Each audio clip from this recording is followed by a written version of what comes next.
এজন্য দুনিয়া দিল লাগানোর জায়গা না, দুনিয়া নিয়েই শুধু তৃপ্ত হও। ওই ছেলে কথা বলবা না,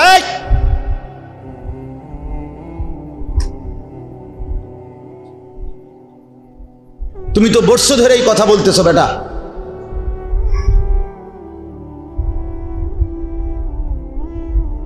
অসুবিধা হইলে বাইরে ঘুরো, খিচুড়ির টাইমে আইসো।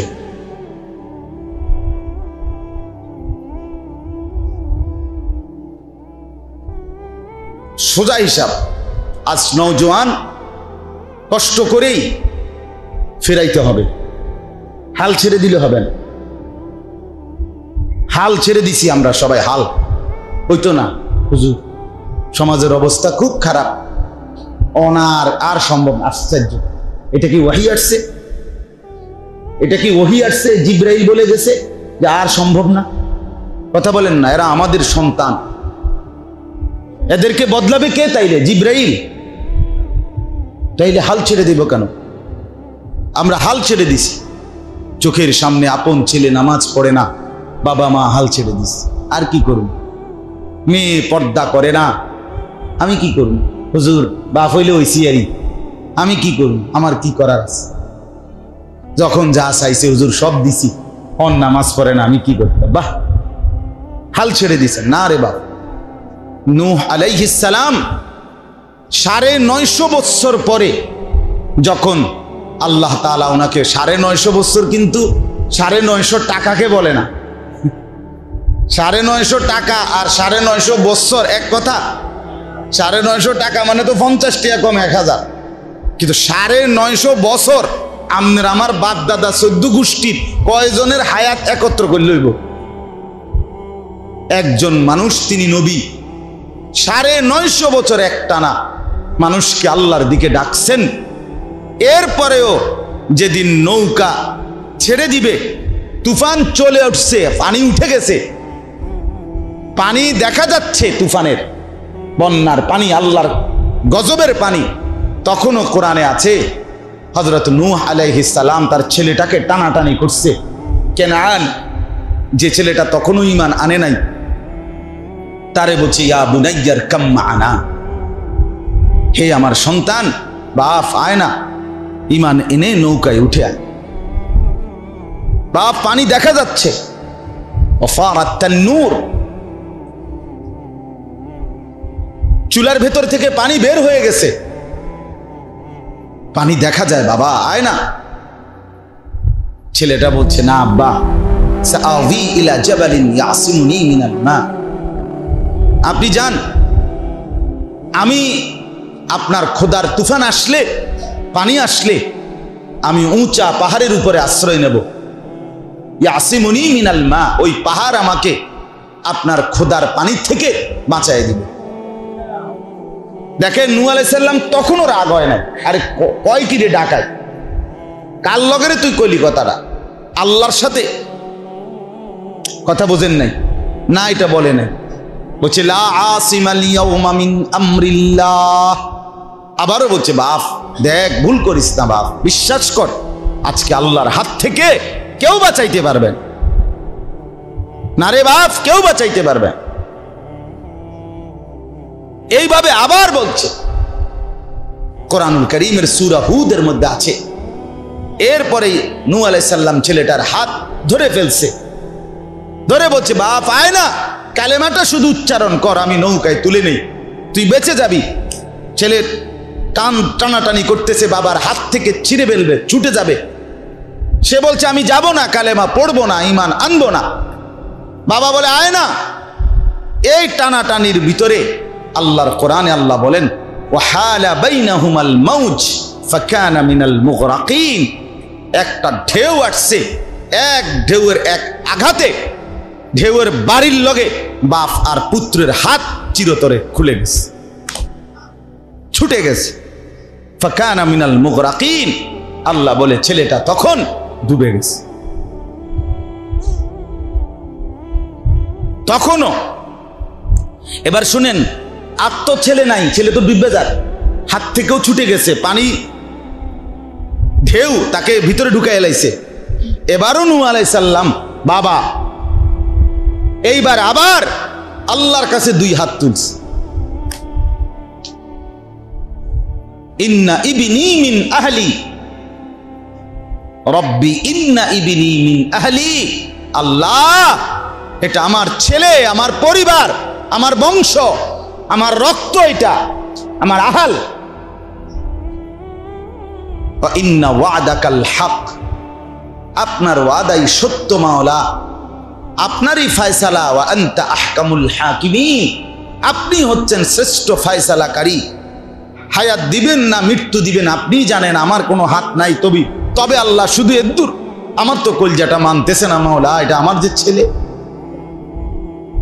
তখন আল্লাহ তাআলা বলছে, ইয়া নূহ ইন্নাহু লাইসা মিন আহলিক ইন্নাহু আমালুন গায়রু সালিহ। না রে নূহ, সাবধান, আর কখনো বলবা না এটা তোমার সন্তান না। বেঈমান সন্তান হয় না ইমানদারের, মুশরিক মুমিনের সন্তান হয় না। এমন বড় পাপী কোন ইমানদারের সন্তান হতে পারে না। ইন্নাহু আমালুন গায়রু সালিহ, তার প্রতিটা আমল বদ আমল, নাফরমানি আমার। ফালা তাসআলনি, এই ওখানে আছে নূহ আলাইহিস সালামকে আল্লাহ নিষেধ করছে, সাবধান। ফালা তাসআলনি, আর কখনোই তার ব্যাপারে আমার কাছে কিছু চাইবা না, সাবধান। তখন নূহ আলাইহিস সালাম হাত নামায় ফেলছে যে হায় মাওলা, আর হলো না। ওই পর্যন্ত বাপ তার সন্তানের ঈমানের জন্য বাঁচানোর জন্য জাহান্নাম থেকে চেষ্টা করে, এবার আর হতো না। আরামসে নাফরমান সন্তানের কামাই দিয়া ভাত খাইতে আছে, বন খাইতে আছে, আপেল খায়, মালটা খায়, ঘুম যায়। বাহ, জিঙ্গেল এখানে হইতো না, কইছি কত কই। অনার হুজুর এই জমানা নাই, এই জমানা নাই। আগের হেদিন নাই হুজুর, অনকার ফুলান্ডি কেরম জানি, ফুলান্ডি আগের ফুলান্ডির নাক আসিল সামনে, অনকার ফুলান্ডির নাক পিছে কেন? তো অন কি ফুলান্ডির সমস্যা কি? কথা বলেন না কেন? এখনকার ফুলাফান্ডি বানাইছে প্লাস্টিক দিয়া, তো সমস্যা কি? কনকার ফুলান্ডি জানি কেরো না। আসল কথা হলো আপনার ভিতরে সন্তানকে বাঁচাবার আখিরাতের ফিকির আপনার হৃদয় থেকে চলে গেছে। যদি বাপ মনে করত আমার সন্তানকে আমি বাঁচাইতেই হবে, তো খোদার কসম প্রয়োজনে সারা রাত সেজদা দিয়ে চোখের পানি ফেলে কাঁদতো, আল্লাহ আমার ছেলে যদি বরবাদ হয়, মেয়ে যদি বরবাদ হয়, স্ত্রী যদি শেষ হয়ে যায়, আমার খাট দিয়ে কি হবে, সোফা দিয়ে কি হবে, ফার্নিচার দিয়ে কি হবে, টাইলসওয়ালা বাড়ি দিয়ে কি হবে, আমার গাড়ি দিয়ে কি হবে, কুটি চমুনি আমার জায়গা দিয়ে কি হবে, আমার হবেটা কি মাওলা? খোদার কসম এটা চোখের পানি ফেলে সেজদায় গড়াগড়ি করে কাঁদতো ওই বাংলা। কিন্তু ভুলে গেছে বাপেও আখেরাত, এজন্য সন্তানও ভুলে গেছে, মাও ভুলে গেছে পর্দা, এই জন্য মাইয়াও ভুলে গেছে পর্দা। কথা বুঝেন নাই? সবাই ছেড়ে দিছে সবাইকে, যার যে মা কইছে জি তুই তোর মতো চল, জি কইছে মা আমনে আমনের মতো আডেন, বাপে কইছে ফুত আব্বা যায় জামেলায় থাই বাবুরে সব তোর যে সময় যা লাগে কইস তুই তোর বন্ধু বান্ধবের লগে চল। বন্ধু বান্ধব ফোলা এনে কইছে আব্বা আমিও বুঝি আমনে বুড়া মানুষ, আরো আমনের লগের আরো বন্ধু বান্ধব আছে, এক লগে বিড়ি খাওয়ান লাগে, আমনেরা একসাথে বইয়েন। আচ্ছা ঠিক আছে, আমি সেদিকে যাইতাম না, আমনের লগের গুণের লগে আপনি বিড়ি খান, চা দোয়ানে গপ মারেন। তাইলে বাপের দিকে গেছে গা, ফুতের লাইনে, বউর লাইনে, জি ফুতের লাইনে। এটারই বুঝি বলে মুসলমান পরিবার।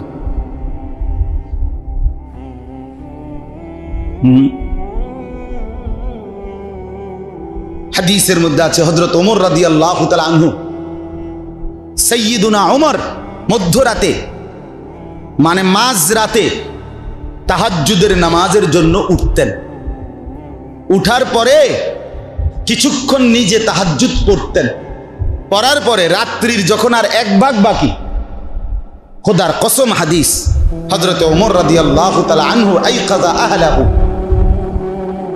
তখন নিজের স্ত্রী সন্তানদেরকে জাগিয়ে দিতেন, বলতেন আর অল্প একটু সময় বাকি, ওঠো 2-4 রাকাত তাহাজ্জুদ পড়ো এবং ফজরের নামাজের জন্য প্রস্তুতি নাও। আর স্ত্রী সন্তানের কাছে এই আয়াত পড়তেন, হাদিসে আছে, তিনি বলতেন, আল্লাহ বলছে ওয়ামুর আহলাকা বিসসালাহ ওয়াসতাবির আলাইহা, হে নবী আপনি আপনার পরিবারের সদস্যদেরকে নামাজের হুকুম করেন এবং আপনি নিজেও মজবুতভাবে নামাজ পড়েন। হযরত ওমর বলেন, দেখো বিবি বাচ্চারা, শুধু আল্লাহর কোরআনের এই হুকুম মানার জন্য আমি তোমাদেরকে উঠিয়ে দিচ্ছি।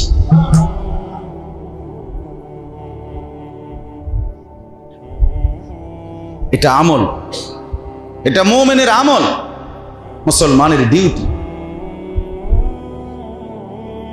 মুসলমানের জিম্মাদারি এটা। আজকে আমাদের এই হালাত কোথায় গেল?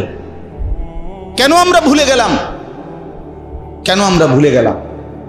আল্লাহর নবী সাল্লাল্লাহু আলাইহি ওয়াসাল্লাম তার কন্যা ফাতেমাকে নিজের ঘরের দরজায়, ফাতেমার ঘরে গিয়ে কড়া নাড়তেন আর বলতেন, ফাতেমা কুমি লিসসালাহ, ফাতেমা নামাজের জন্য ওঠো, আনকিজি নাফসাকে মিনান নার, মা জাহান্নামের আগুন থেকে নিজেকে বাঁচাও মা, ফা ইন্নী লা উগনি আনকে মিনাল্লাহি শাইআন, আমি আল্লাহর কসম মা মুহাম্মদের মেয়ে বলে হাসরের ময়দানে আমি তোমার কোনো উপকার করতে পারবো না। আমার মেয়ে বললে হবে না রে মা, তোমার সেজদা, তোমার পর্দা, তোমার তাসবিহ, তোমার গোলামি, তোমার বন্দিগি তোমার জাহান্নাম থেকে বাঁচাবে। মুহাম্মদের মেয়ে বললে হবে না, হাসান হুসাইনের মা বললে হবে না, আলীর স্ত্রী বললে হবে না, তোমার আমল নামা তোমাকে দেখাইতে। সেখানে আপনাদের আমাদের জন্য কি সান্ত্বনা? তাইলে আপনারা আমরা কি কি আশায় বসে আছেন বলেন? বলেন, কোন ব্যক্তি কর্তব্য পূর্ণ আদায় করে একেবারে ইনসাফ বিচার কাকে বলে? যদি কারো মাথার মধ্যে সামান্য দেমাগ থাকে, আপনারা বলেন কোন মানুষ তার দায়িত্ব কর্তব্য পূর্ণ পালন করলে এরপরে সে কারো সুপারিশ চায়, আপনি একটু বলেন। কিন্তু কোনোই যোগ্যতা নাই, বরং তিনি যা চায় তার একদম উল্টা কইরা এই লোক ওই ব্যক্তির কাছে সুপারিশ চাওয়া, এটা কি ইনসাফ? তো রাসূলুল্লাহ সাল্লাল্লাহু আলাইহি ওয়াসাল্লাম সুপারিশ করবেন মানে কি এই যে নবী বলে দিছে উম্মত চুরি, ডাকাতি, জিনা, ব্যভিচার, মদ, জুয়া, অশ্লীল ছবি, গান, বাদ্য, নাটক, সিনেমা, সুদ, ঘুষ, যা ইচ্ছা তা করতে থাকো, কোনো টেনশন করো না, আমি নবী আছি, আমি সুপারিশ করে তোমারে বেহেশতে পাঠামুই পাঠামু। এটাই তো নবী বলছে না? সুপারিশের মানে এই তো না? বলেন, একজন মুসলমান বলেন, আপনার বিবেক কি বলে? এই কথার অর্থ এই আমনে আমনের সব নাফরমানি করতেই থাকবেন? এ তো খ্রিস্টানদের আকীদা, এ তো কাফেরের আকীদা, মুসলমানের আকীদা না। খ্রিস্টানদের আকীদা কি জানেন? খ্রিস্টানদের আকীদা হলো ঈসা আলাইহিস সালামকে তারা নিজেরা ফাঁসিতে ঝুলাইছে, ক্রুশের মধ্যে বিদ্ধ করে, ওই যেটা তারা গলার মধ্যে চিহ্ন ব্যবহার করে। কেন? তাদের ধর্মের বক্তব্য এটা যে আমাদের ঈসা উনি তো আল্লাহর পুত্র, উনি নিজে আমগরে বলছে তোমরা আমাকে ফাঁসিতে ঝুলায় দাও, দিলে তোমাদের সমস্ত কিয়ামত পর্যন্ত তোমাদের বংশধরদের সমস্ত পাপ আমি কাঁধে তুলে নিলাম, আমি আমার পিতার সাথে সেটা বুঝবো, তোমরা কোনো চিন্তা করবা না। খোদার কসম, এটা খ্রিস্টানদের বিষয়, তোমরা কোনো টেনশন করবে না। আজকে আমরা ডুল্লা গজল গায়, ডুল্লা লড়ে, কি রঙে, বাহ! সুন্নাতের কোনো অনুসরণ নাই, ইত্তেবা নাই, দাড়ি কোথায়, টুপি কোথায়, মিসওয়াক কোথায়, দস্তরখান কোথায়, হালাল উপার্জন কোথায়, স্ত্রীর পর্দা কোথায়, ছেলের নামাজ কোথায়, মেয়ের নামাজ কোথায়, চরিত্রের পবিত্রতা কোথায়? 30 বছর ঘরে টেলিভিশন চলতেছে, নাচতেছে, গাইতেছে, বিবি বাচ্চা, নাটক, সিনেমা, নর্তকী, জিনা, ব্যভিচারের দৃশ্য দেখতেছে, নিজেও ভিন নারী দেখতেছে, বিড়ি সিগারেট খাইতেছে, কেউ মদ জুয়া খাইতেছে, এরপরে উনি শুধুই কেবল নবী সুপারিশ করবে, নবীর আশেক দাবি করলে, নিজের মুখ দিয়া বললে নবী প্রেমিক, এতেই উনি জান্নাতে চলে যাবে। বিষয়টা এতটাই সস্তা হয়ে গেল? এটাই ইনসাফ? আল্লাহ আমাদেরকে বিবেক দান করেন। আপনাদের বিবেকের কাছে বলুন, আজ একদিন দুই দিন না, না হলেও আজকে 15 থেকে 16 বৎসরের বেশি হবে আমি আপনাদের গ্রামে আসছি। তো এরকম হবে না? এরকম হবে, হ্যাঁ, আমার হিসাবে এরকম হবে। এই মাদ্রাসার শুরু থেকে আমি আসছি, আরো আগ থেকে। আমার শায়েখ আরিফ বিল্লাহ হাকিমুন নফস আল্লামা মুফতি মুশতাকুন নবী কাসেমি হযরত দামাত বারাকাতুহুম যে বছর প্রথমে আসছিলেন, তখন আমি আসছি সোনাকান্দা থেকে মাহফিলে আসছি। এখানে ওই দোতলার মধ্যে ছোট্ট কামরাটার মধ্যে মিম্বরের উপরে হযরতের সাথে আমি বসছি, কথা বলছি। এখানে কোনা দিয়া, কোনখান দিয়ে জানি মাহফিল হয়েছিল এদিক দিয়ে, সেই থেকে আসছি। হ্যাঁ, আমি হুজুর এই যে আপনার কথা আইসে জিজ্ঞাসা করছি যে হুজুর আসেনি ভালো। শামসুল হক সাহেব আমার কলিগ ছিলেন, আমার ইন্তেকাল করছে যখন, আমি তখনই শুনছি। ওনার নাতি তো আমার মাদ্রাসায় পড়ে। মৌলানা হারুন সাহেবের কথা জিজ্ঞাসা করছি, আপনারা বললাম না, সেই বলছি যে উনি আসেনি ভালো। আমি তো চিনি আলহামদুলিল্লাহ, নামে নামেও অনেককে চিনি। এই জন্য বাপ, ধোকা না খাই, প্রতারিত না হই, নিজেরে বরবাদ না করি। কে কোন পক্ষের, কে কার বিপক্ষের, এগুলো বাদ দে। আপনি জান্নাতি হবেন এই ব্যাপারে নিজের প্রস্তুতি নিন, জাহান্নাম থেকে বাঁচার চেষ্টা করেন, নিজের জিন্দেগিটা কদর করেন। রাসূলুল্লাহ সাল্লাল্লাহু আলাইহি ওয়াসাল্লামের নসিহত সুন্নাতের আলোকে জীবন সাজান। ছেলেদেরকে বলি, বাপ তোমরাও মনে করো মা বাবা যথাযথ কদর করলো না আর কি, তবুও নিজেরে নষ্ট করো না। কেউ কিছু বললো না রে বাপ, মনে করো এই সমাজের কেউ তোমারে বাধা দিয়ে পারলো না আর কি, কিন্তু এরপরেও মনে রাখো তুমি এমন এক সত্তার কাছে ফিরবে যে সত্তা তোমার উপরে তার পূর্ণ শাস্তি প্রয়োগ করবে। আল্লাহু আজিজুন যুনতিকাম। আল্লাহ বলেন আমি কিন্তু একদিকে যেমন রহমান রহিম, আমি কিন্তু আরেক দিকে প্রচন্ড শক্তিশালী এবং প্রতিশোধ গ্রহণকারী। যুনতিকাম, আমি প্রতিশোধ গ্রহণকারী। ফাআনযারতুকুম নারান তালাজ্জা। আল্লাহ বলে বান্দা, এই বান্দা, আমি হুজুর দিয়া না, আমি ড্রাইভার দিয়া না, হেল্পার দিয়া বলি নাই, আমি নিজে তোমাদেরকে জাহান্নামের লেলিহান আগুনের ভয় আমি আল্লাহ দেখাচ্ছি। আমার কথা ফেলে দিও না। কোরআনের আয়াত। ফাআনযারতুকুম নারান তালাজ্জা। রব্বুল আলামিন বলেন আমি নিজে ভয় দেখাইলাম, আমি। খামখেয়ালি করো না বান্দা। লাহুম মিন ফাওকিহিম যুলালুম মিনান নার ওয়া মিন তাহতিহিম যুলাল।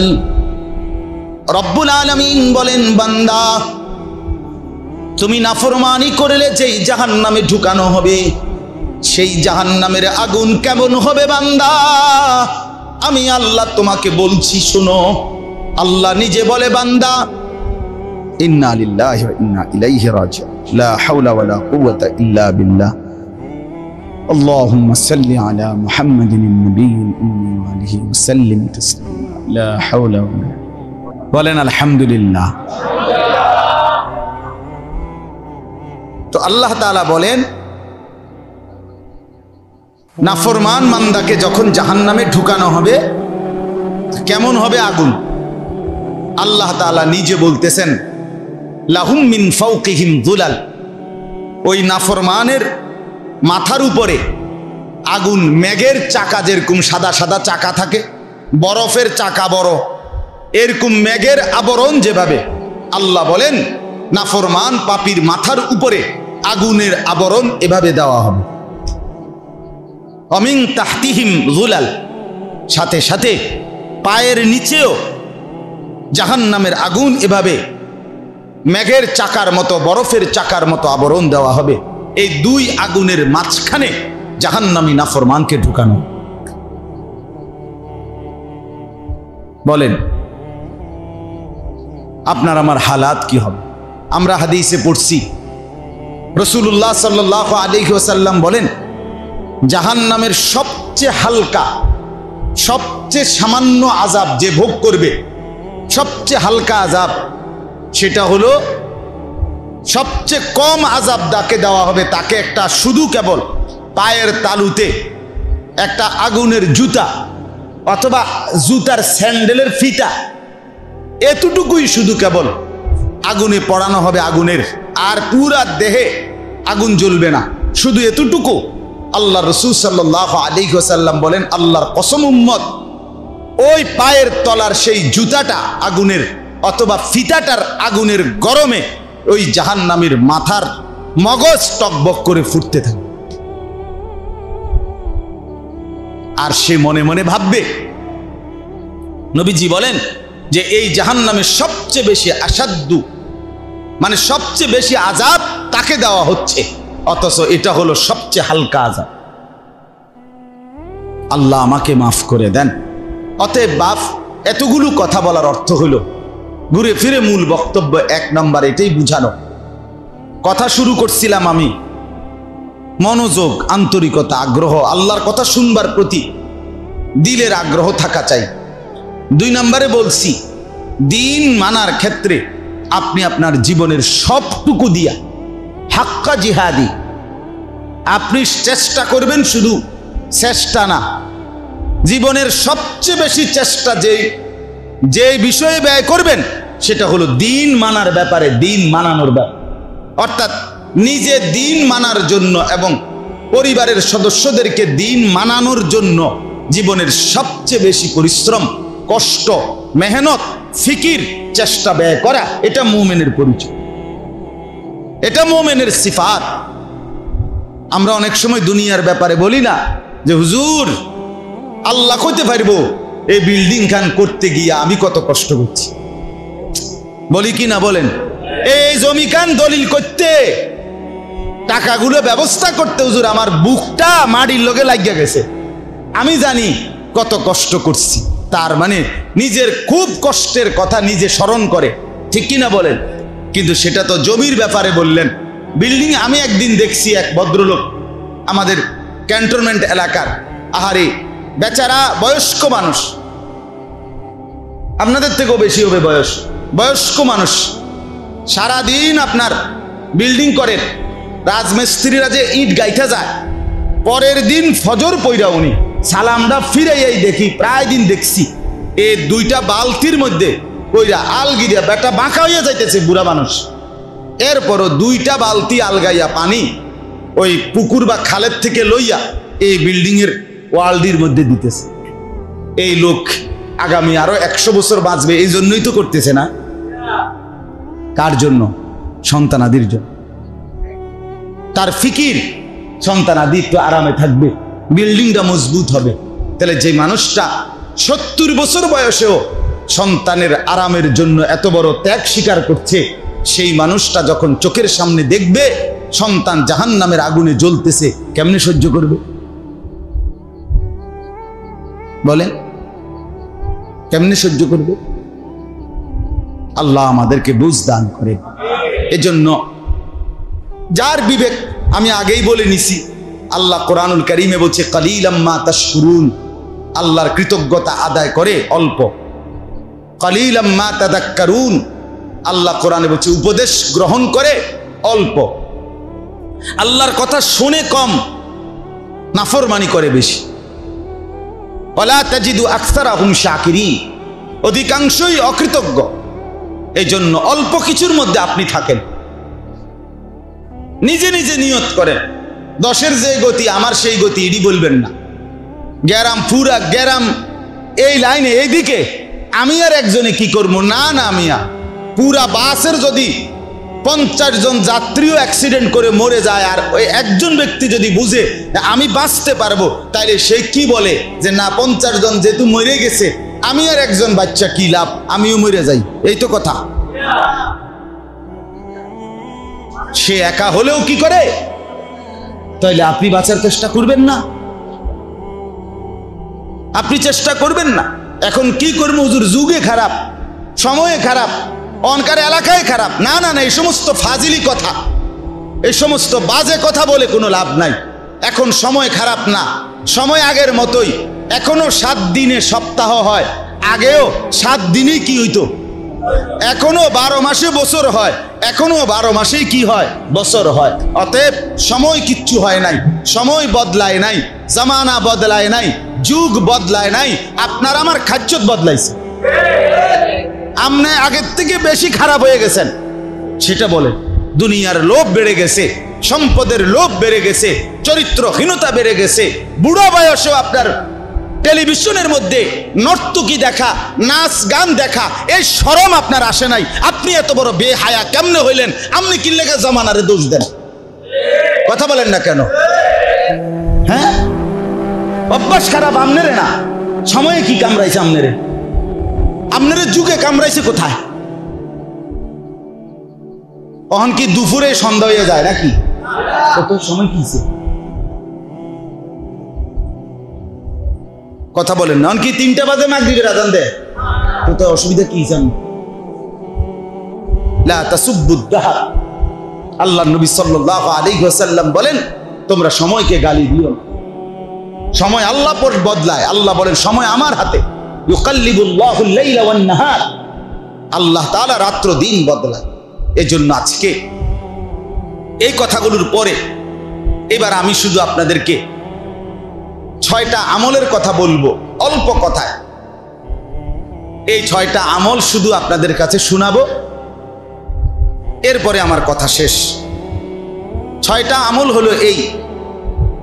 কোরআনুল কারীমের 29 পারায়, কোরআনুল কারীমের 73 নম্বর সূরা, সূরা মুজাম্মিল। এই সূরার প্রথম 10টি আয়াত আমি শুরুতে তেলাওয়াত করেছিলাম। এই 10 আয়াতের বিস্তারিত তাফসীর করার উদ্দেশ্যে না, বরং এই 10টি আয়াতে আল্লাহ তাআলা ইসলামের প্রাথমিক যুগে নবীজি এবং নবীজির সাহাবী সমস্ত ইমানদার মুমিনদের জন্য, এবারে শুধু ছবি উড়ায় মোবাইল, মানে উনি যে ওয়াজে বইছি রে বাইক গিয়ে দেখাই, বুঝেনি? হ্যাঁ, অবেডি হয়তো কইব আও বুঝছি কোনা হয়তো ঘুরে করছো, তখন কইব যে দেখো এই ডাইরেক্ট সাপ, এই সামনের দরজাটা বরাবর আমি বলছি, এবার বিশ্বাস হয়েছে? এবারই কইব হ্যাঁ না এখন বিশ্বাস হয়েছে।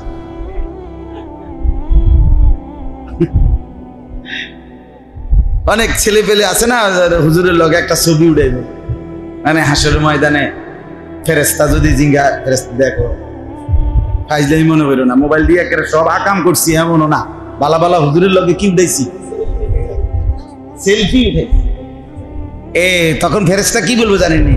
ফেরেস্তা বলবে হুজুরের শুদ্ধাজ্য ফিডু, হুজুর পাবলিক সমানে ফিডো। হ্যাঁ, সেলফি হুজুরের ফিডা দিব। এই জন্য আমরা বড় ভয়ে আছি ভাই, ভয়ে আছি, বড় পেরেশানিতে আছি। তো যাই হোক, আল্লাহ মাফ করে দেন। সূরা মুজাম্মিল দেখেন, আমার একটা অভ্যাস, অভ্যাসটা কি আসলে উদ্দেশ্য হইল প্রত্যেকের দিল আল্লাহর দিকে ফেরানো, কোরআনের কথার দিকে ফেরা। এই জন্য নজর করি আর কি, চারিদিকে টর্চ লাইটের মতো চোখ ঘুরাই। এ মনে করেন কেউ বুট খাবে, বাদাম খাবে, কেউ মোবাইল টিপবে, কেউ বইবা জিমাবে, কেউ ঠ্যাং সরাইয়া বসবো। এতে আসলে কি হয় না, ওই বেচারার কোনো ফায়দা হয়। আল্লাহর কথা যদি মনোযোগ দিয়ে কিছুটাও শোনে, পাথরের মধ্যেও যদি ধারাবাহিক পানি পড়ে, পাথর কি হয়ে যায়? ছিদ্র হয়ে যায়। তো মুমিনের দিল তো পাথর না, আরো নরম।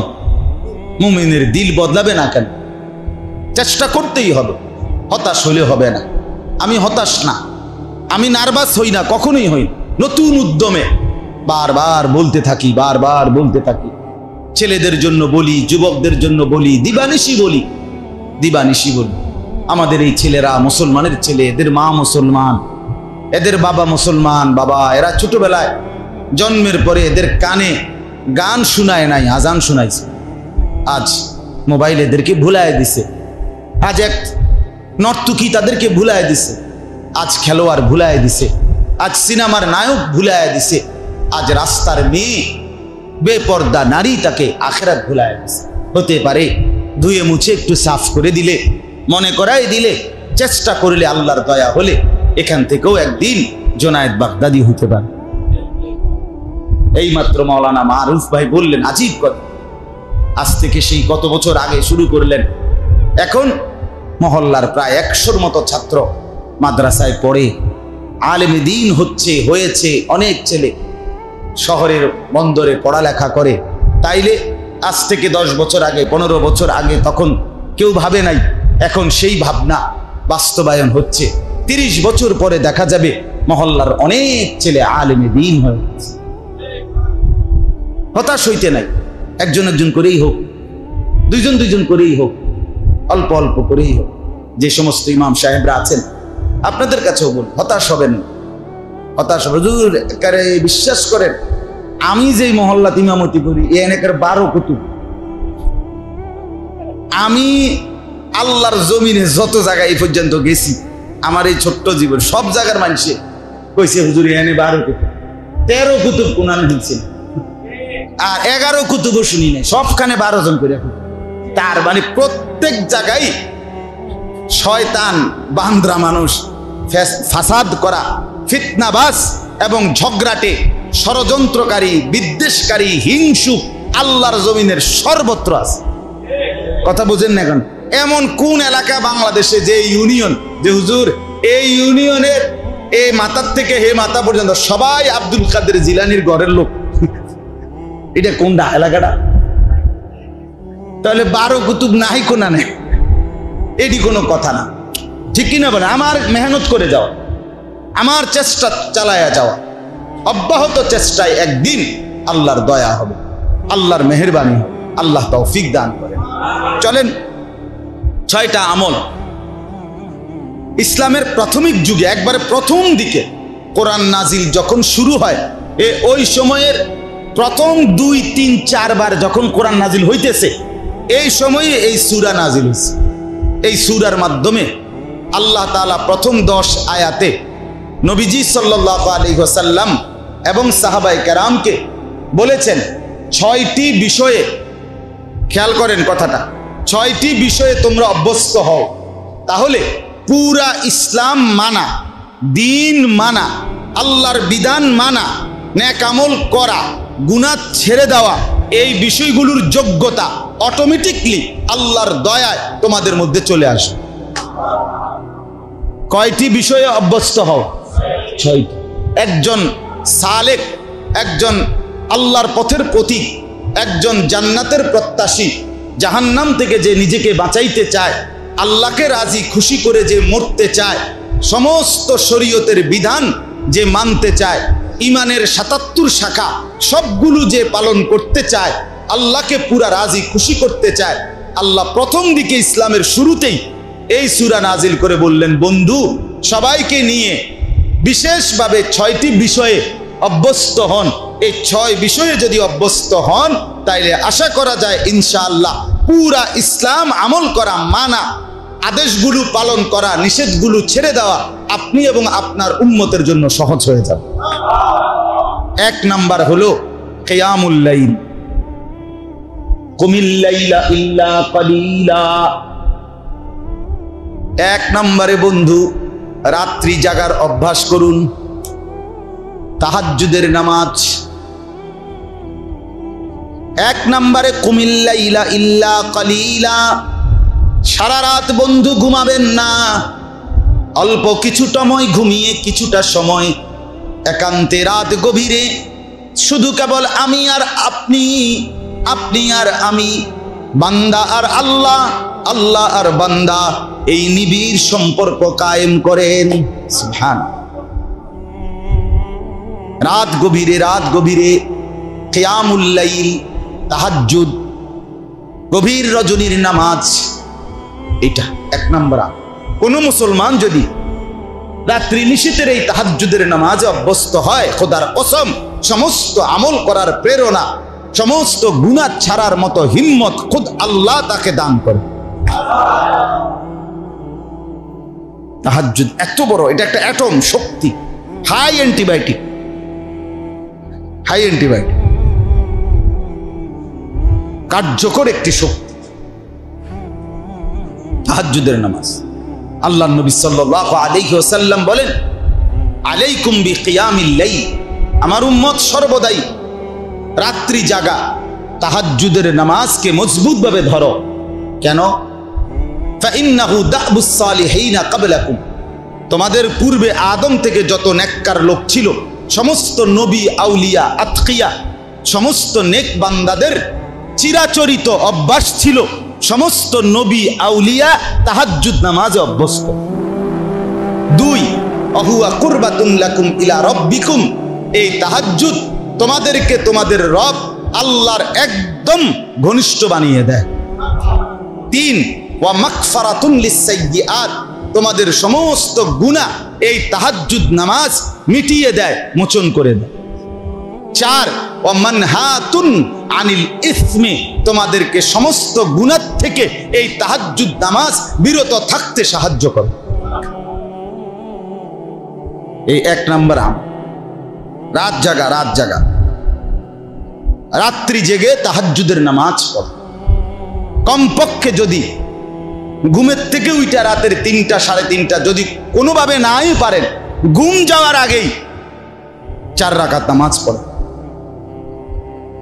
আল্লাহ তাআলা এর বরকতে আপনার জীবন সাজিয়ে দিবে, হিম্মত আসবে, ইমানের শক্তি আসবে, আমলের নূর আসবে, আখিরাতের ফিকির আসবে, চেহারা নূরানি হবে, অন্তর আলোকিত হবে, শুধু নেক করতেই মন চাইবে, শুধু গুনাহ ছাড়তেই মন চাইবে। 1 নাম্বার আমল, এটা শুরুতে বলছি, ইসলামের প্রাথমিক যুগ।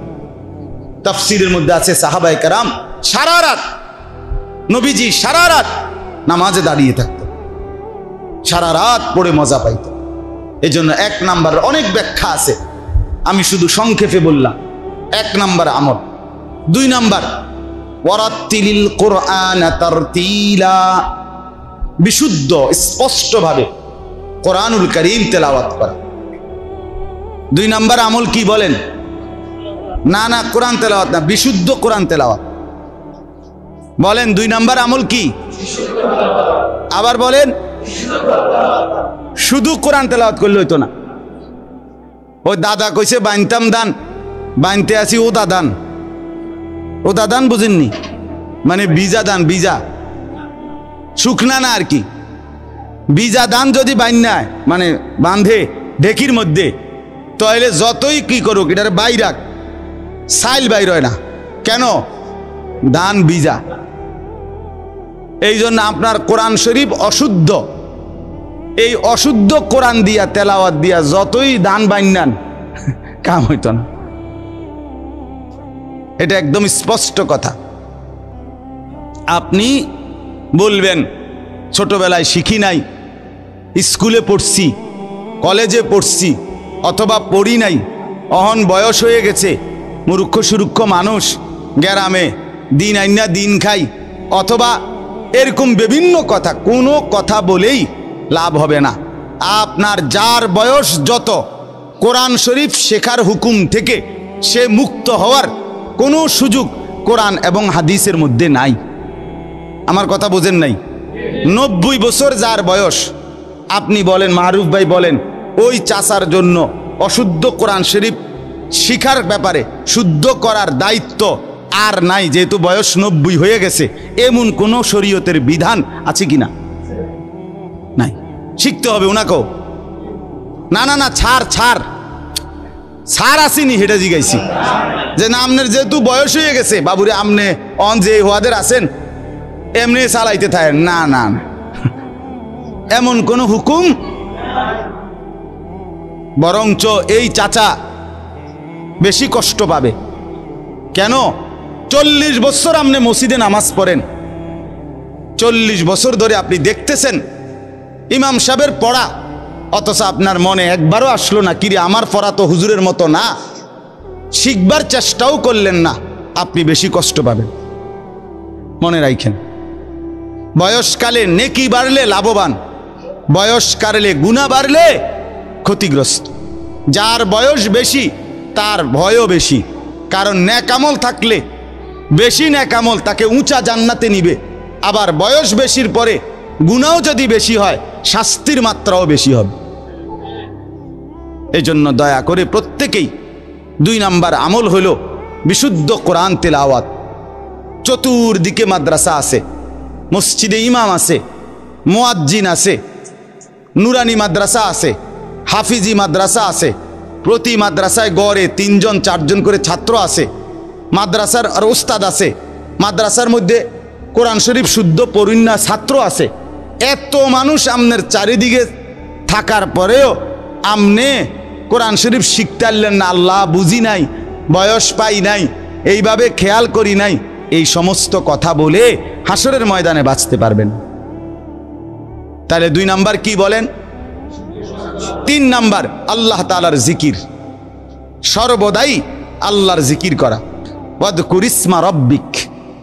3 নাম্বার কি বলেন? 4 নাম্বার, এই 3টা হলো বাহ্যিক, মানে অঙ্গ প্রত্যঙ্গ দিয়ে করা। আর 4 নাম্বার হলো তাবাত্তুল, অতাবাত্তাল ইলাইহি তাবতিলা। আল্লাহ নবীকে বলছে, বন্ধু এখন থেকে শুরু থেকেই আপনি সমস্ত মানুষ থেকে নিজের অন্তরের সম্পর্ক ত্যাগ করে শুধু কেবল আমি আল্লাহর সাথে নিজের সম্পর্ক মিলাবেন, এটারে বলে তাবাত্তুল। তাইলে 4 নাম্বার হলো সবার থেকে সম্পর্ক ছিন্ন করে শুধুই কেবল আল্লাহর সাথে সম্পর্ক গড়া। আমার দিলে শুধু আল্লাহ, আমার ইচ্ছা আকাঙ্ক্ষার মধ্যে চাওয়া পাওয়া প্রাপ্তি সবকিছু কার সাথে? আল্লাহর সাথে। এটা হলো 4 নাম্বার দিলের মধ্যে। 5 নাম্বার তাওয়াক্কুল, সর্বাবস্থায় আল্লাহর উপরে তাওয়াক্কুল করা, সব ব্যাপারে কার উপরে ভরসা করা? সবর। 6 নাম্বার হলো সবর, অর্থাৎ সুখে থাকি কিংবা দুঃখে থাকি, চাহিদা মতো পাই আর না পাই, আমার আকাঙ্ক্ষা মতো মিলে কিংবা না মিলে, হার হালাতে সবর করা, আল্লাহর উপরেই ধৈর্য ধারণ করা। আমি ইচ্ছা করে কথা চালাচ্ছি যে আমার কথা শেষ, কারেন্ট ঠিক হোক বা না ঠিক হোক পরে ঠিক করলে ভালো হবে। এখন যেহেতু আমরা একটা মাহফিলের ঝামেলায় আছি, বুঝছো নি ভাইজি, পরে নিরিবিলি টাইমে ঠিক করতে বললাম। এক বেটা বলে আপনার বাজারের দিন চাবি হারাই লাইছে পকেটেতে, অনেক মানুষ তো গেছে গা, পরের দিন বাজারের দিন না আজকে, আজকে আইয়া চাবি খুঁজতেছে। তো আরেকজনে জিগাইছে যে কি করেন? কয় চাবি টোয়াই। চাবি কি হিসে? গতকাল বাজারের দিন চাবি হারাই লাইছে। কত আজকে আইছেন? কালকে খুব ভিড় আছিল, মানুষের ঝামেলা আছিল, এই জন্য আজকে আইসি টোয়াইতা। এই যে নিরিবিলি, তো এখন যেহেতু আমরা মাহফিলের ঝামেলায় আছি, তো নিরিবিলি যখন কালকে তখন ঠিক করেন জেনারেটর, এখন বাদ দেন। শেষ আমার কথা। 1 নাম্বার হলো কিয়ামুল লাইল, রাত্রি জাগা। 2 নাম্বার হলো বিশুদ্ধ কোরআন তেলাওয়াত। 3 নাম্বার হলো সর্বদা আল্লাহ তাআলার জিকির। বলেন তো 1 নাম্বার কি? তাহাজ্জুদ, এই নামটা প্রসিদ্ধ আমাদের কাছে। 2 নাম্বার কি? 3 নম্বর, এই হলো 3টা। আর বাকি 3টা হলো অন্তরের বিষয়। তাবাত্তুল, বলেন তো তাবাত্তুল, তাবাত্তুল, তাবাত্তুল এই অর্থ হলো সবার থেকে সম্পর্ক ছিন্ন করে আল্লাহর সাথে সম্পর্ক গড়া সর্বদাই। 5 নাম্বার হলো তাওয়াক্কুল, ফাত্তাখিযহু ওয়াকিলা, তাওয়াক্কুল। আর 6 নাম্বার হলো সবর, ওয়াসবির আলা মা ইয়াকুলুন, সবর করা। মেরে মোহতারাম, কমপক্ষে প্রথম 3টা যা বলছি, 1 নাম্বার রাত্রি জেগে নামাজ পড়া, 2 নাম্বার বিশুদ্ধ কোরআন তেলাওয়াত করা, আর সারা দিন রাত বেশি থেকে বেশি এই জবানে আল্লাহর নাম নেওয়া, এই 3 আমল আপনি শুরু করে দেখেন, ইনশাআল্লাহ আপনার জীবনে বরকত হবে, আপনার আখলাকে বরকত হবে, কোরআন সুন্নাহ মতে চলার প্রেরণা জাগবে, গুনাহ ছাড়বার মতো শক্তি পাবেন। রাত্রিবেলা যে মনিবের সাথে সম্পর্ক করে, দিনের বেলা আল্লাহ তাআলা সেই সম্পর্ক নিজের থেকে ঠিক রাখে। এই জন্য তাহাজ্জুদ রাত গভীরের নামাজ পড়ার চেষ্টা করবেন।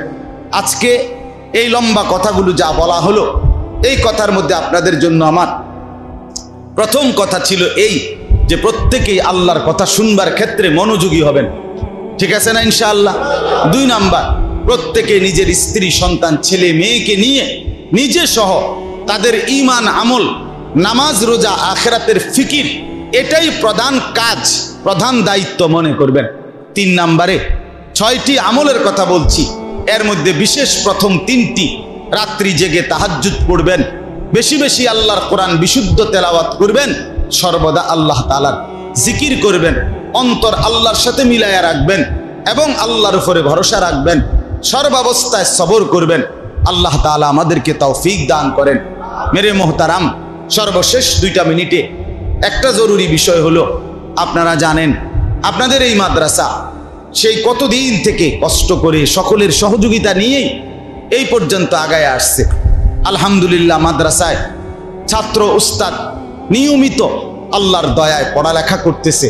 ছাত্রদের পড়া থাকার কষ্ট হয়, যার কারণে ওইখান দিয়ে রুম বাড়ানো হচ্ছে, এখান দিয়ে মাটি ভরাট করা হয়েছে, আরো ঘর দুয়ার করা দরকার।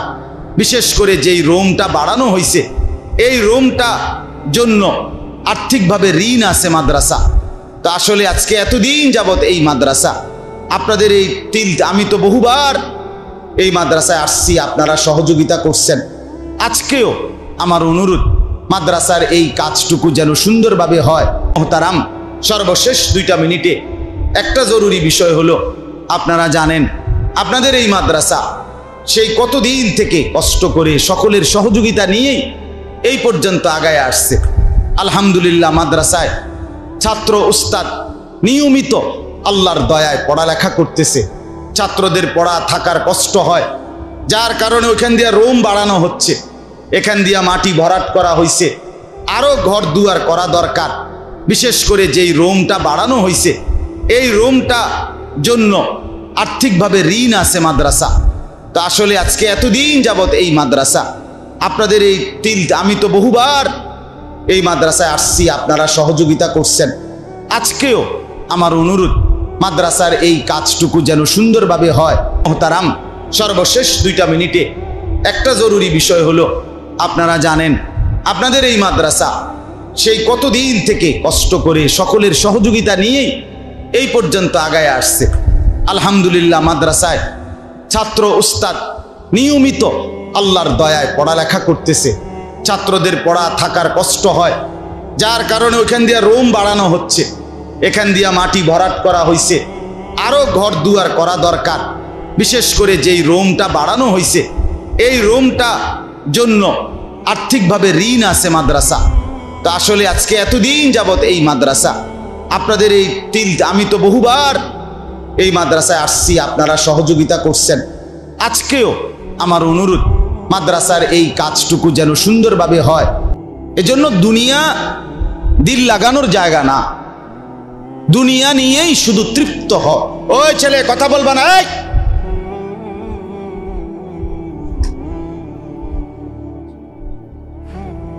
তুমি তো বর্ষ ধরে এই কথা বলতেছো বেটা।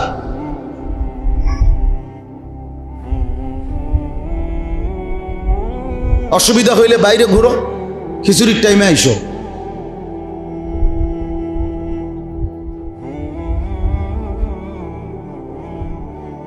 সোজা হিসাব, আজ নওজোয়ান কষ্ট করেই ফেরাইতে হবে, হাল ছেড়ে দিলে হবে না।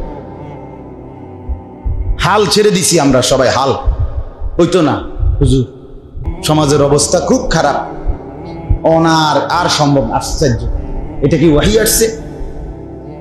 এটা কি ওহী আসছে? জিব্রাইল বলে গেছে যে আর সম্ভব না? কথা বলেন না, এরা আমাদের সন্তান, এদেরকে বদলাবে কে? তাইলে জিব্রাইল? তাইলে হাল ছেড়ে দিব কেন আমরা?